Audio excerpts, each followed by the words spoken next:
Flowers while you're living, flowers while you're living, flowers while you're living, flowers while you're living, living flowers while you're living, flowers while you're living, flowers while you're living, living.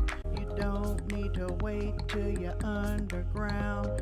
You need to receive them here and now. Flowers while you're living, flowers while you're living, flowers.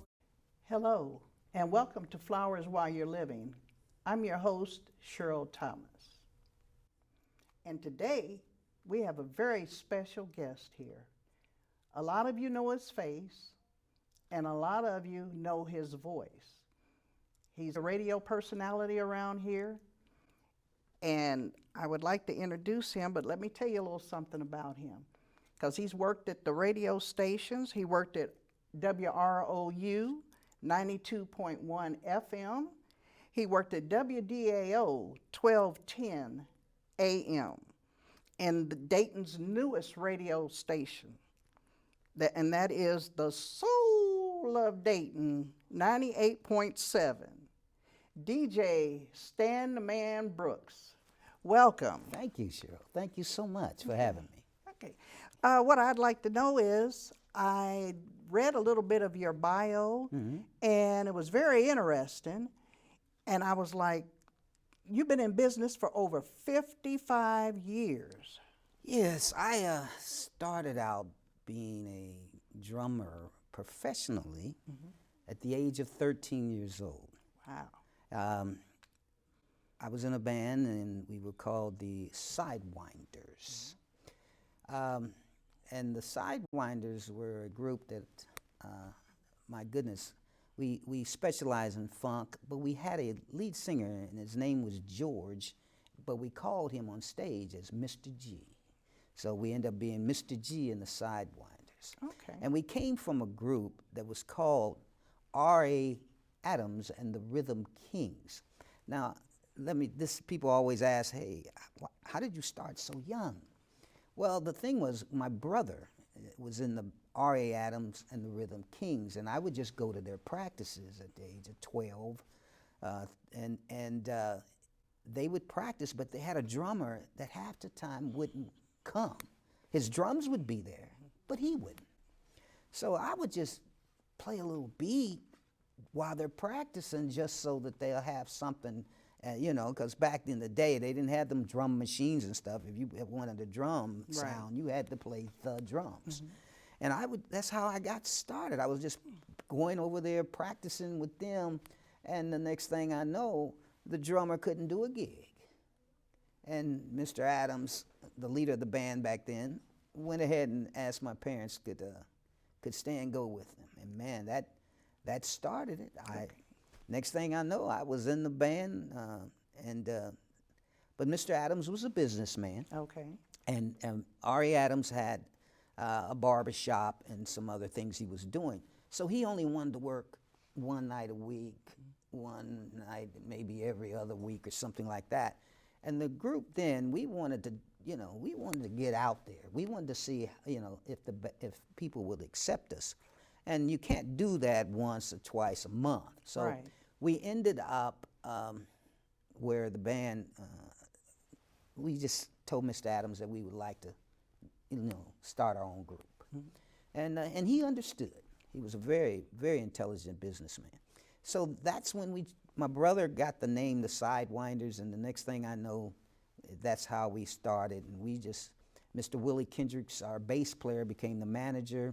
And that's where we started booking and playing in a lot of local clubs. And we also did a lot of military bases. That's how we really became popular. And since Dayton is known at Wright-Patterson Air Force Base, that was the start of our military, and then we ended up doing military bases throughout the tri-state area. But we were at Wright-Patterson Air Force Base at least once a month. Wow. And that made our popularity grow. And the next thing I know, we started backing up people. If Wright-Pat hired Rufus Thomas, because he was one that would come out there back in the 70s. And Rufus, with his knickerbockers and all that kind of stuff, Rufus would be where he didn't bring a band. He would just come himself, Okay. and we would practice with him a few hours before the show. And we were back up Rufus Thomas. We've opened up for Bobby Blue Bland at Wampler's Ball Arena. We've opened, and then I don't know if you can remember, but back in the early 70s or late 60s, don't quote me on the exact year, when the Lakeview Palladium opened up. Yeah. You remember the okay, Lakeview right. Palladium? I remember Lakeview Palladium. Well, the Sidewinders were one of the first bands that ever played there, because that's when they started moving all the big parties from Wampler's Ball Arena to the Lakeview View Palladium. Okay. And so we were doing potentate balls, postal union balls. And that's where the Sidewinders really got popular locally, is just because we were very versatile. That's why we were able to do those type gigs. We had a blues singer. We had musicians who knew how to play beautiful ballads with their saxophones and stuff. So then we still had the rhythm section of being as funky as we wanted to be. So we were able to play dance music, ballads, blues. So everybody would hire us because we were able to satisfy everybody who came to that party. Okay, or I dance. got you. So yeah, so that's how that started. I was in the group from the age of 13 until the group broke up, because I was the only member who never left the group. You know, because every band breaks up. You know, Right. goes somewhere. You'll lose a bass player, and you have to get another one, or you get a horn. And one thing about the Sidewinders, we were very popular mainly because we had one of the baddest horn sections in the city. Okay. So when we started working, it was a little young guy we were on the show with, and I never forget this. He said, they said, "Hey, I don't know if you ever heard of Roger and the Human Body, Okay. but y'all gonna work their show. You're gonna open up for him, and then he's gonna come on." Well, we got mad. What are we opening up for this little teenage rascal for? We've been out here 3, 4, 5 years now playing. All of a sudden, this little young guy come up, and we did it at I think it was called the Great Gatsby back then. Okay. And it was on Salem Avenue, and it was owned by Satch of the Ohio Players. Oh. And we had a they call it a battle of the bands. That's how they booked it. You know, Roger and the Human Body and the Dayton Sidewinders. Well, we were upset because we wanted to come last. You know, Okay. you know, the stars Right. come last, Right. don't they? Exactly. We thought. Okay. All right. Next thing I know, we do our acting. We did it good. We was on that stage. We was jamming. We had ourselves a good time. Next thing you know, here come Roger and the Human Body. I had to see who this guy is. Well, I'm not gonna lie. He blew us out the box, and everybody now knows him from Roger Trotman. Trotman. And Okay. they ended up being Zapp. But I'm telling you, back then they were called Roger and the Human Body, and Sidewinders really thought we could really, you know, Okay. do our thing. But we were taught a lesson that night Okay. to go back okay. and practice some more. A little more. A whole lot more. He was outstanding, and of course everybody knows where he went. Right. So my thing is that as far as the band is concerned, we were together for quite a while. Okay, And, now when you say that you started with them like at age 13, I'm just curious. Most people say, "Well, my musical background came from church and things like that." How about yours? My musical background came from my family. Okay. Uncles. I had an uncle who played saxophone, who started the band, the Morocco's, if you can remember them from way back in the late 50s, early 60s. His name was Earl McDaniel. He was a saxophone player. And Earl put the group together and he called them the Morocco's. And then later on they had a lead singer called Little Woo Woo, and they became Little Woo Woo and the Morocco's. But I had his brother, and these are my mother's brothers, okay? And so I had another uncle, and his name was Carl McDaniel. Carl was a lead guitar player, and Carl ended up being in the group New Birth, who brought us hits like Wildflower Right. and things like that. So they practiced at my grandmother's house. So I was just always around musicians, and so that's really how I got to be how it had to be. The love of music was mainly through my uncles who started out, and I was like 10, 12, 13, Okay. and just listening to them practice at my Right, grandmother's right. house. Have you ever received any awards or anything like that? Well, it's you in the well, you in the- had like band contests, like you say. Oh, you yeah. you had contests, we- so you won money oh yeah. or whatever they were. Well, see, when I was playing with the Sidewinders, I also had a little teenage band. Now that you brought all that up, and we were called the Medallions, and in that band, it included Keith Harrison, who's a keyboard player who ended up playing for Fazo, Fazo, Heatwave, Okay. and the Daz Band, which he is still on the road now Wow. with the Daz Band right now. Okay. But Keith and I, we were teenage high school classmates, and we had our little band. Now, when you talk about awards then, we were really good. We had a lot of little, back then you would have talent shows and you Right. win things like that. So, Exactly. And we had a good time with that. But you was too young to drive. Oh, yes. I was too young to do a lot of stuff back then. But thanks to my parents, I will say that. If anybody had anything to do with them arguing, it was me.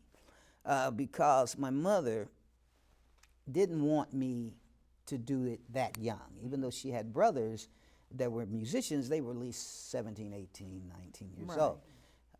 To start out as young as I did, that scared her. One, who's going to watch my baby? Who's going to, So it ended up being a thing where my father would go with me a lot and take me where I needed to go to make sure that I got back home safe. So we did that for quite a while. Okay. Yeah. Well, now you worked at the Sugar Bar in New York.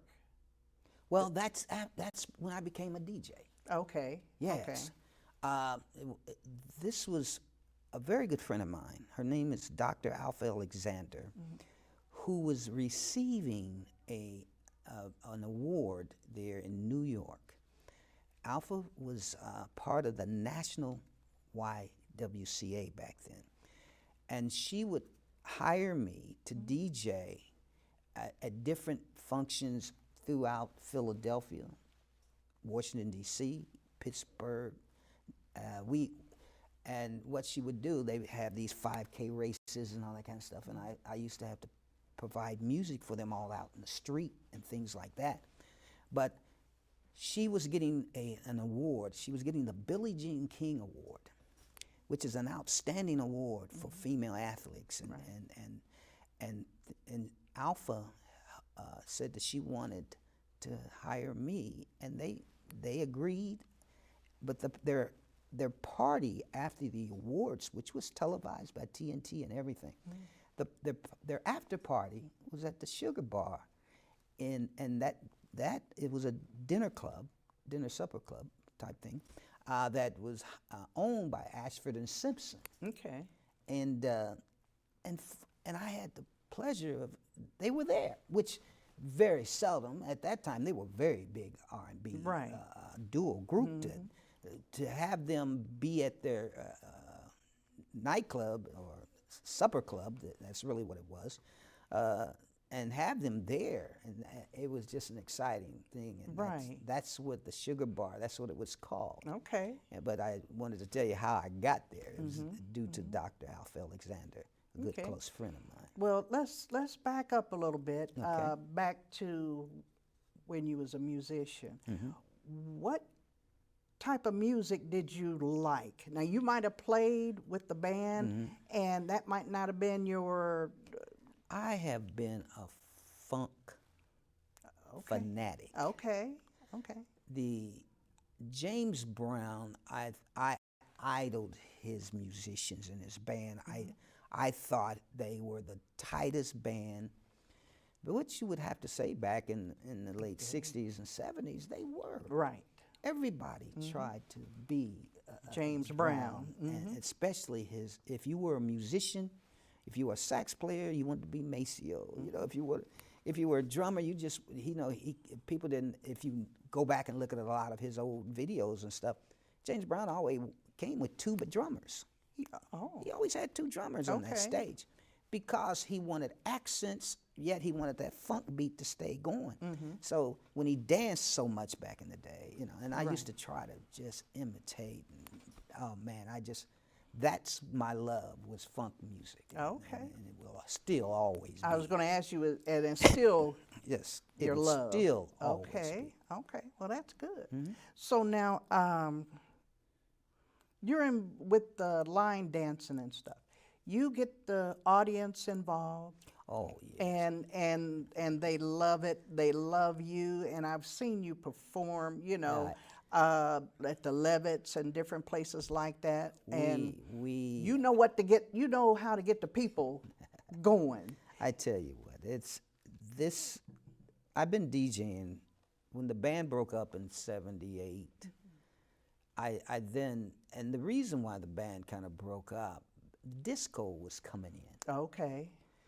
Where we used to play 5-6 times a month, it ended up being once a month. Nightclub owners were not hiring bands anymore. Okay. They were hiring DJs. They were turning their clubs into discotheques. That's what they called them. Okay. And the next thing you know, hey, I said, wait a minute, I can do that. I remember DJing a couple of little parties in high school and stuff. So I said, I can do that. I got me some equipment, and I just started working in small clubs that the band used to be in. Okay. You see what I'm saying? So I already had the club contacts by being a musician. So but they would be small towns, Xenia, Washington Courthouse, Hillsborough, Wilmington. Okay. I couldn't get nightclub owners here in Dayton because they all knew me as a musician, and they said, Stanley, you're wasting your talent. Okay. You're wasting your talent. I want you to stay on them drums, and so they didn't take my DJing seriously. Okay. So that's what made me started DJing. And I was out there in the clubs for over a good 10, 15 years. Before I even got on radio, because I was just a nightclub DJ. Right. But your question, when it comes to the line dancing, in the last 15 years, it's become a thing that I grew into accidentally. Okay. Because what it was, there was a club on Main Street, and they hired me to do an old school Wednesday night. Okay. And they were calling it Throwback Wednesday. And I would start playing a little old school music, and it'd be 15 women, 2 guys, the first night I worked. Next week it was maybe 30 women, 10 men. Okay. So I'm trying to keep the women there, hoping for more men to come, so they'll have somebody to dance. So you just start playing those 4 or 5 basic line dances that people do at wedding receptions, anything to keep the women there, hoping the men would show up. Okay. Well, they would get on their phones, and they would, we're talking 90s now, everybody got a cell phone, and they're on their phones, and they're calling their friends to saying, hey, Stan is doing a line dance party. No, I wasn't. Right, okay. I was just trying to play some, keep you here. Right. And that Wednesday night turned into the biggest line dance party. Okay. And now we're in the 2000s, and next thing you know, I've been doing Wednesday night line dancing. Okay. For the last 15 to 18 years. Wow. Wow. And it just grows. It's just growing. It's just growing. Okay. There's still ballroom dancing now, and stepping, but the line dancing, it just keeps growing and growing and growing. So what's that Stomp the DJ or? Well, let me tell you. The Stomp the DJ was a thing that I came up with because when I was DJing, sometime I had to do dinner parties. Okay. And they didn't have a dance floor, but they wanted music. So you played a little jazz while they ate and stuff. But now I still got an hour and a half to fill. What am I going to do to entertain these people, and they don't even have a dance floor? Right. Well, I came up with this. I would come up with, name one of your favorite songs and hope I have it, because I know I do. Okay. Well, so now they'll be naming these old school songs.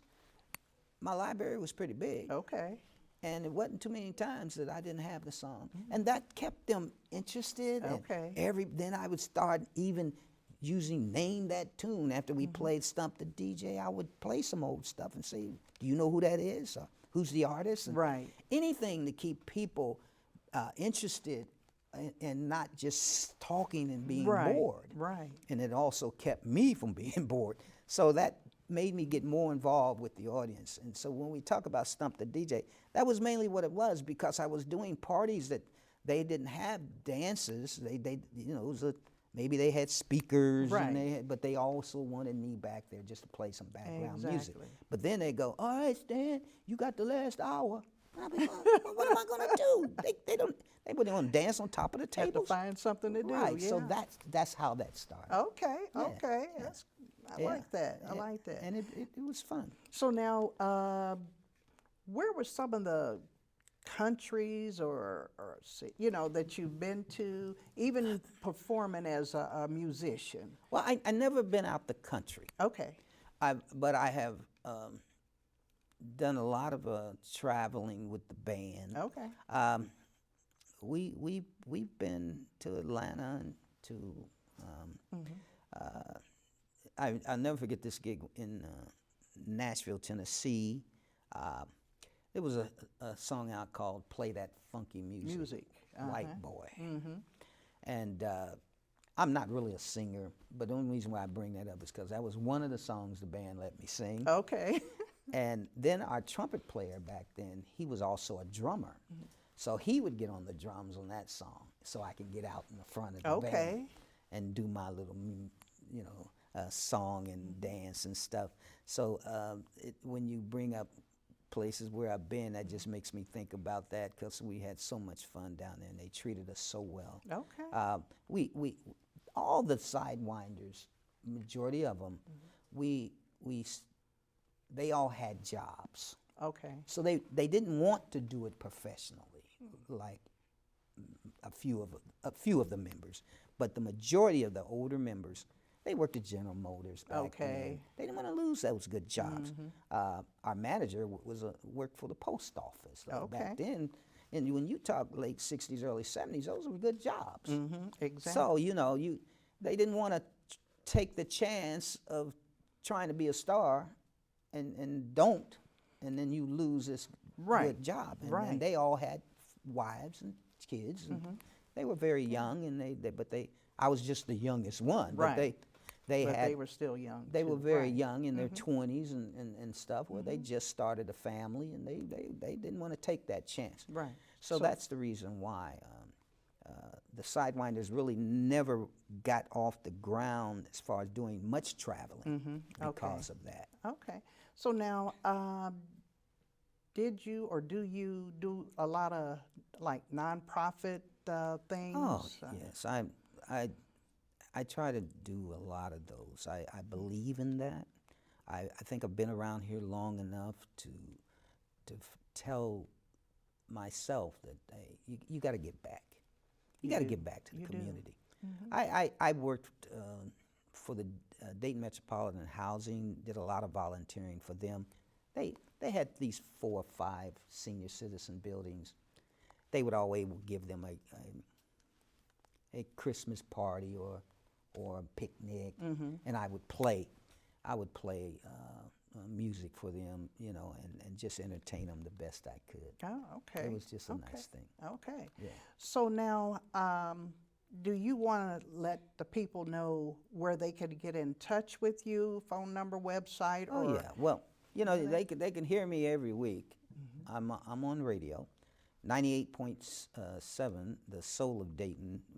I do a 3-hour radio show. We call it the Happy Hour Show. because it's during drive time on Fridays. Right. So every Friday, I'm on 98.7. My email address is very easy to remember. It's called Dayton DJ Stan the Man at gmail.com. Okay. And they can always reach me at my cell phone number is on my business cards, 937-272-5762. And they can always reach me that way. Okay. Okay? Well, Stan, I want to thank you for joining me, and I've learned a lot about you. You're not just a DJ, and you're not just a musician. Oh, yeah. You're a beautiful person. Thank you so much. And my show is called Flowers While You're Living. And what I want to do is I want to give you your flowers Oh, that is so Okay. nice. while you're living. Thank you so Okay. much. Thank you. And hopefully you'll come back on my show one day. Have sure. some more to talk about, like us old folks out there doing some line dancing or Okay. stomping and everything. Well, we appreciate it. Okay, so that's all we have time for. And I want to thank you for joining us. But I want to leave you with one thing. Don't pray on the problem. Pray on the solution. Thank you.